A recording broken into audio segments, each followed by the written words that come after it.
मुंबईसाठी महापौर पदाच्या आरक्षणाची सोडत जाहीर झाली आणि भाजपला मोठा दिलासा मिळाला।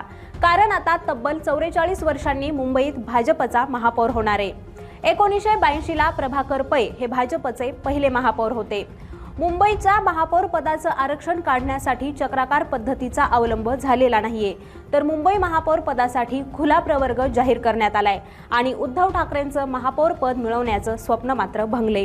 यावरूनच ठाकरेंच्या शिवसेनेनं मुंबई महापालिका सभागृहात मोठा गोंधळ घालत या सोडतीवर बहिष्कार घातला। पक्षपातीपणा करून आणि ठरवून सोडत काढण्यात आल्याचा आरोप ठाकरेंच्या नगरसेविका किशोरी पेडणेकर यांनी केलाय। महिला ओबीसी झालेली नाही, ओबीसी नाही झालंय।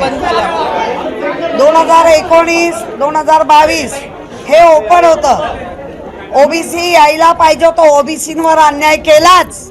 तोपर्यंत निवडणूक व्हायच्या आधी शेड्यूल कास्ट किती असायला पाहिजे, आता त्यांनी नियम बनवला।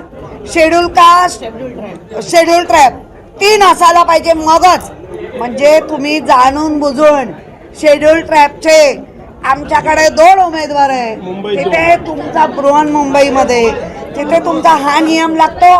याचा अर्थ लॉटरी ठरवून केली, म्हणून या संपूर्ण लॉटरी सिस्टम आणि त्यांचा असलेलं निवडणूक प्रक्रिया याचा आम्ही धिक्कार करतो, निषेध करतो।